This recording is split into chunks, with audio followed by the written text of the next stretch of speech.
The movie, The Hooker Experience, in my opinion, is one of the best anti-porn movies I've ever seen. Coincidentally, it's also an extremely useful how-to teaching tool for pimps to train prostitutes in regards to the process of interacting with Johns.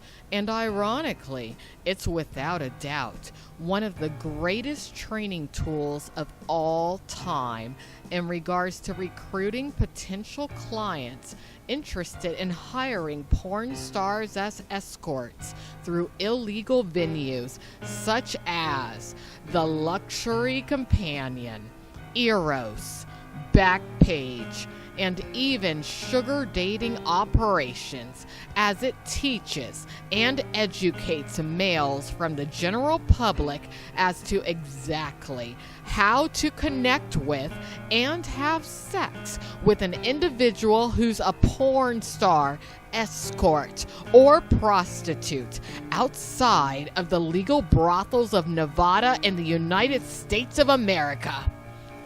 Why this movie, produced by Evil Angel Studios, is even available on the open market, and why the FBI hasn't taken notice of what this movie is, escapes me. Scene 2 is titled The Porn Star, okay?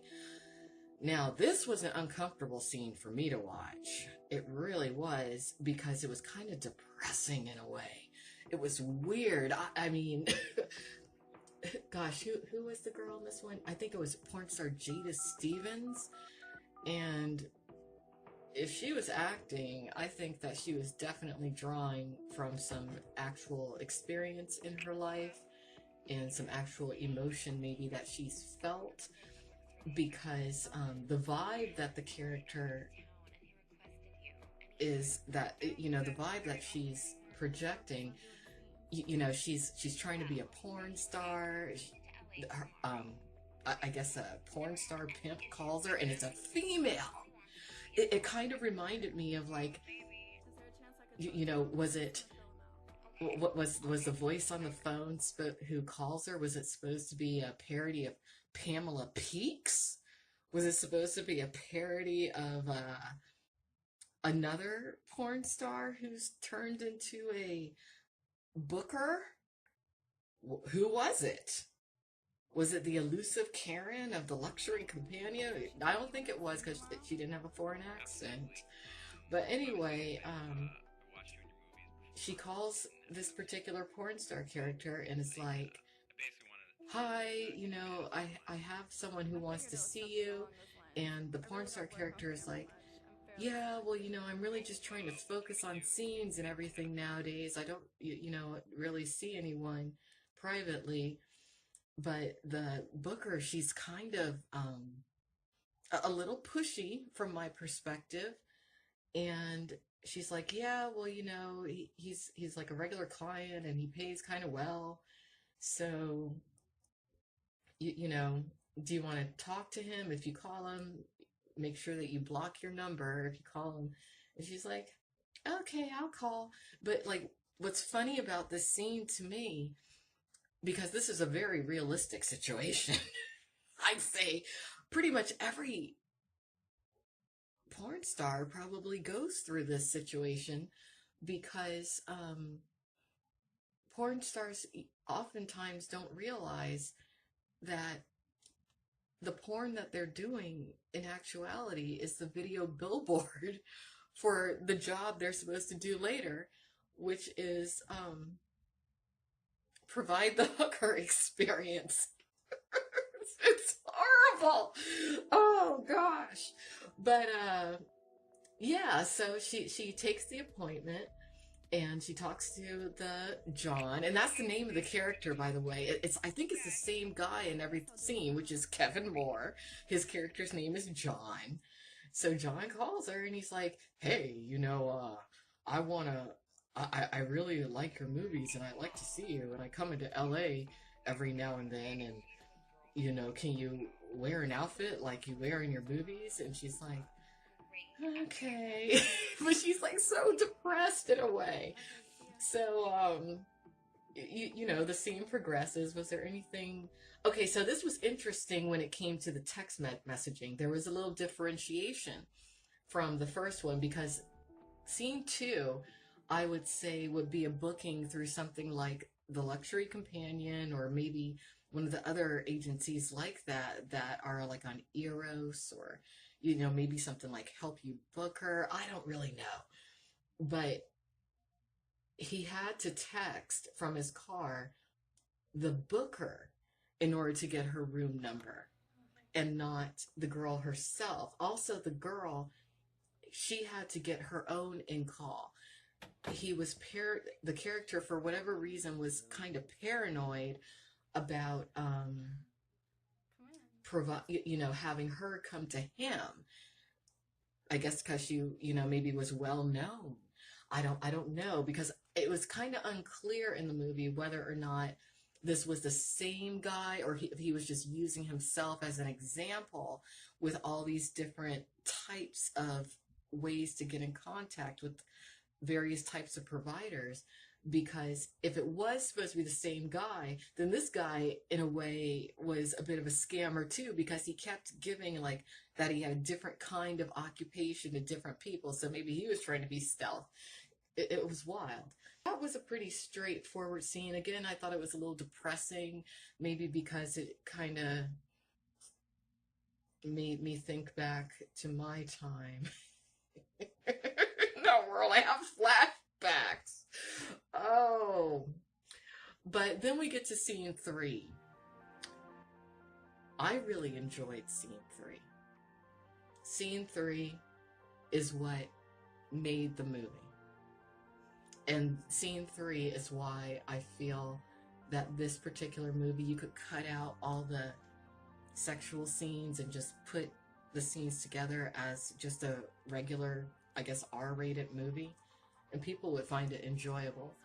Because scene three is where you get some real story, some real depth. The character is played by a porn star known as India Summer. And I'd heard that India Summer was a tremendous actress, but I'd never taken the time to watch her in anything. But she can act. She can act. She has a certain warmth about her. She really became this character. Now, this particular scene was titled The Madam. I kind of thought it should have been titled The Ex-Porn Star Turned Booker. But, you know, that is what oftentimes a madam is. So, the scene starts with the India Summers character on the phone doing bookings. Actually, in the beginning of the scene, she was frustrated with a girl who I guess was unreliable, and she was telling somebody on the phone, you know, I need girls who are responsible and whatnot. So I guess one of her bookings got canceled or whatever. But, or, you know, meaning the girls that she's pimping out. So anyway, John calls her, right? And John is trying to get a booking with a girl named Gia, who I guess is supposed to be a fictitious girl who's incredibly popular. So he's been calling around trying to get in contact with Gia. Can't find Gia, so he has to call this particular madam, right? I kind of wonder if this is this scene was a takeoff of I can't think of the name of this particular agency, but it's one that Brianna Banks was associated with for a while. But anyway, so he gets in contact with India Summers' character, and you know, she's like, well, maybe I can work some magic, maybe I can find this particular performer and get you in touch with her and create the booking, right? But she can't. But get this, because she was an ex-performer, John's character, you know, Kevin Moore's character, John, is like, you know, well, hey, you know, maybe I could, you know, have a booking with you. Are you available? And, you know, she's kind of, what was cool about this to me was because the character that India Summer is playing, you could tell. And I wonder if this was her creative input or if this was Kevin Moore's creative input. But there was a feeling that she don't have to do no bookings anymore. She's a madam. She's pimping out other girls. But it was almost as though the way that the character was acted, it was almost as though she was flattered that he'd want to see her because, she's an older ex-porn star, and maybe she's thinking, oh, maybe I don't got it anymore. But he wanted to see her, so she was like, well, let me make some calls and see. So, maybe she rearranged her schedule for that day. But it happens. They set it up. And what I thought was cute in the dialogue was that when she's getting off the phone with the character of John, she's like, all right, come on over, but make sure that you're discreet. Like I said, too many secrets are told in this freaking movie. I think Kevin Moore got himself in trouble by making this movie, really. But anyway, so were there any other points I wanted to make about this particular scene? Let's see.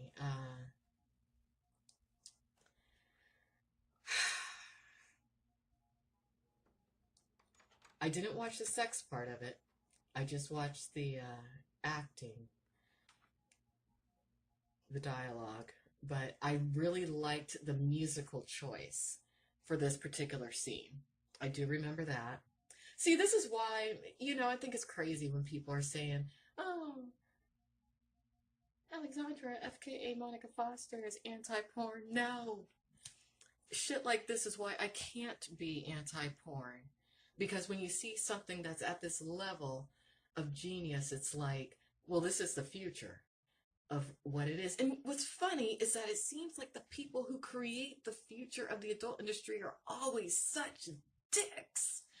Why? Why? Guys need to be nicer. But, I guess things like that go hand in hand. Maybe if you're a tremendous artist or a genius, you're also an asshole. I don't really know. But anyway, that scene 3 was excellent. Excellent. And I think India Summer, I wonder if she was nominated for anything from that scene as far as just her acting, because she played that madam character. It felt real. It felt real. Because this wasn't even a high budget movie, I don't think. But it was just so well done. All right, so scene 4. Scene 4, in my opinion, was equally as riveting as scene 3, but completely different feel. Made me cringe because it was titled The Newbie. Also could have been titled The Sugar Baby. Really.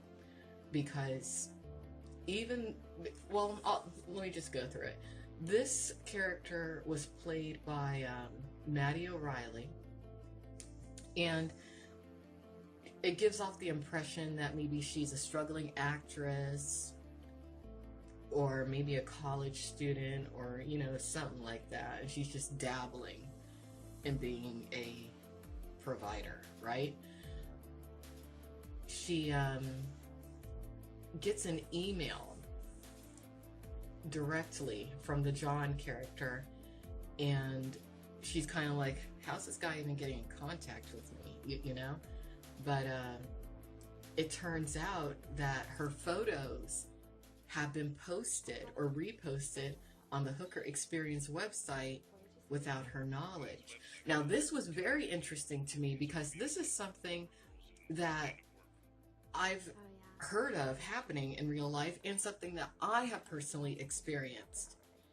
Having my pictures posted somewhere without my knowledge, and I'm not going to say I went through with what the character that Maddie O'Reilly played in this particular situation, this fictitious situation, But I just thought that was a little interesting detail that was put on there. So I'd say that scene 4 is like an example of the sugar daddy dating, because she gets the email, she gives the guy a call, and she's going on like, oh, I hardly ever do this, and how do you even find me? How do you see my pictures?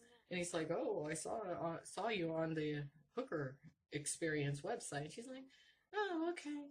And he's like, well, how does $2,000 sound? And she's like, huh? And he's like, oh, were you expecting something else? And she's like, no, but would that be, every time I see you? Because he's asking her, if they can turn it into a regular thing if they get along, right? So in this particular situation, it seems like the John character is looking for, the sweet, naive, innocent girl that he can turn into whatever he wants her to be.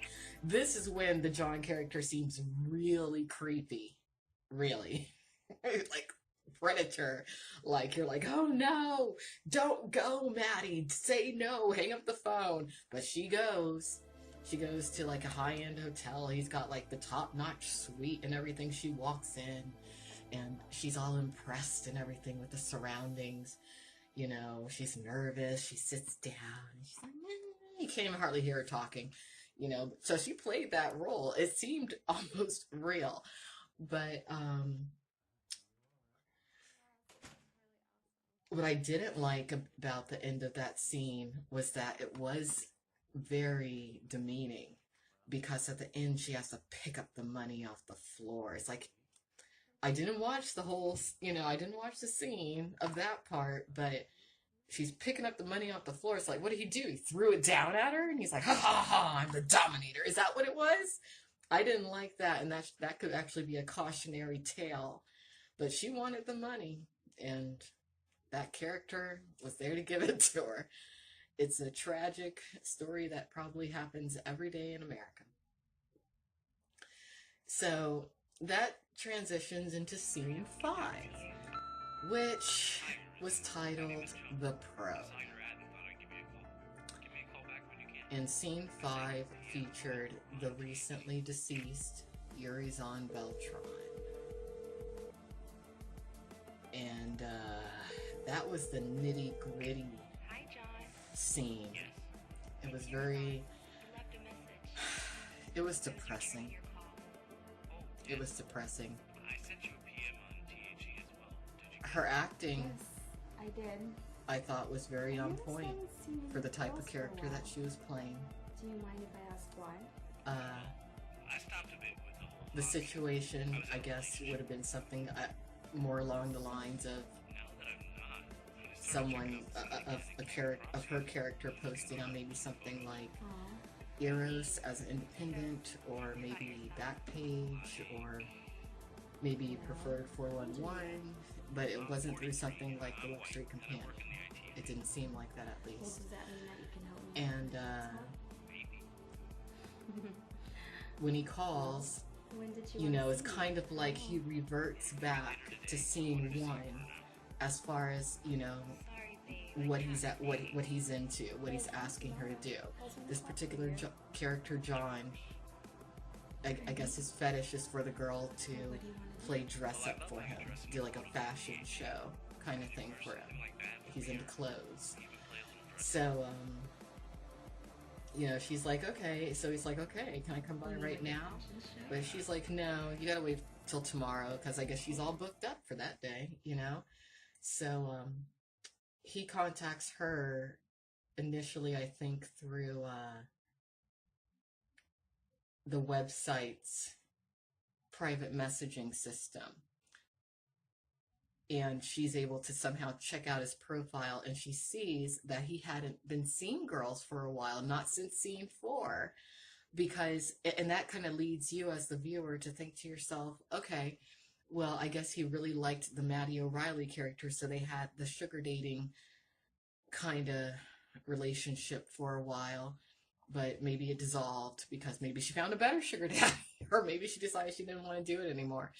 So, there's a little hidden intricacy there, hidden backstory. But, whatever it is, he's back on the prowl, and he picks Urizon Beltran. So when he goes to this particular hotel, you know, I don't want to be presumptuous or anything, but it just seemed like it wasn't a high-end hotel like the others. It seemed almost like it might even be like a secret illegal brothel kind of environment. Yeah, you know, he's walking down the hallway and it's kind of sketchy looking. It's all dark. You know, it just seemed kind of cheap and tawdry. I was like, ew. So Yurizon's character answers the door, and oh, and well, no, I'm not going to say that part, but she answers the door, and unlike the other transactions where it seemed like the money exchange was more fluid or more kind of, you know, not direct, her character was direct. She says, "Give me the money, honey. I need the money, honey, before we start." I was like, what? So, you know, and that's pretty much the end of the movie there. Oh, and at the end of that particular scene, she just kind of looks at him and she's like, "Yeah, sorry, but you gotta go. I need to clean up. I have someone else coming in half an hour."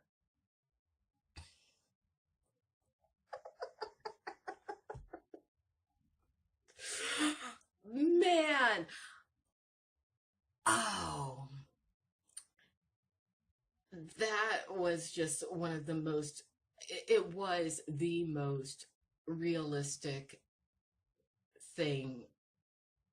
It wasn't, that wasn't really, I don't, like I said, this movie needs to be in its own category. I don't know what category that would be, but most definitely not Gonzo, because it was too well done to be Gonzo. Um, was there anything else I wanted to say about this? Well, it's just unfortunate that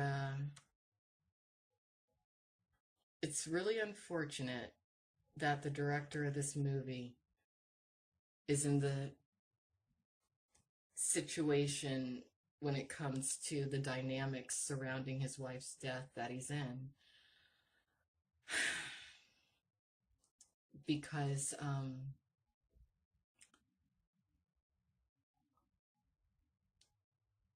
I just wonder what the truth is of all of it.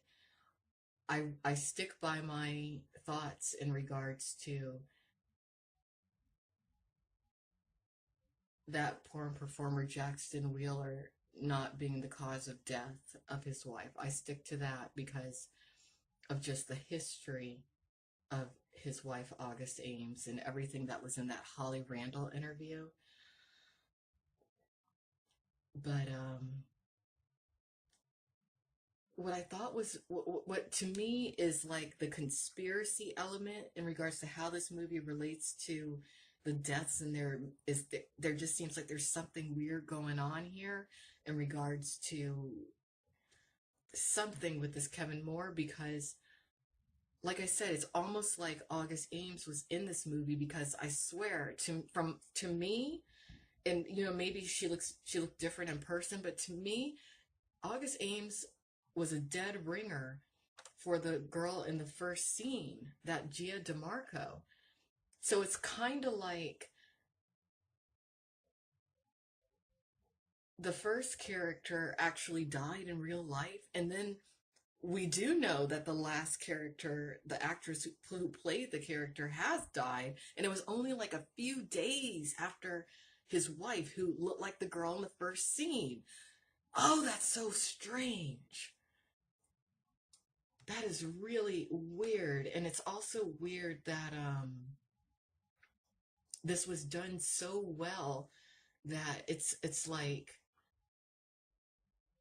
the level of creativity that this movie embodied.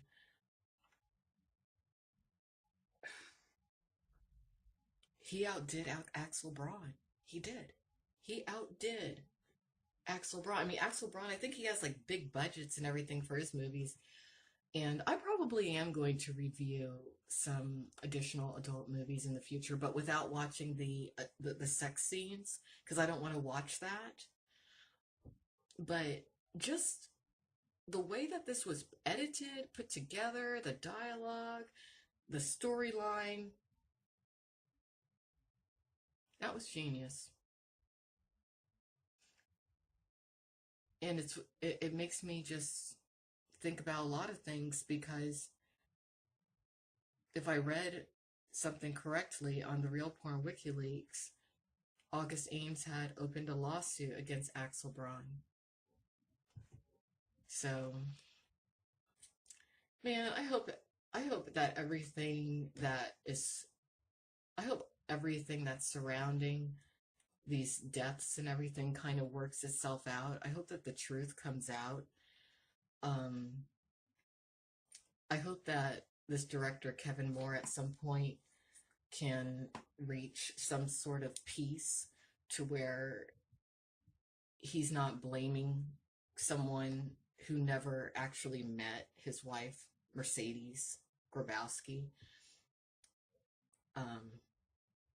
Because it's not social media, from my perspective, that killed that girl, or bullying. I think it was just a lot of things that happened in her past.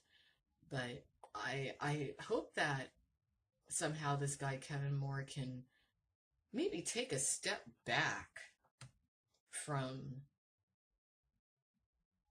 certain things, because he's definitely a very creative person.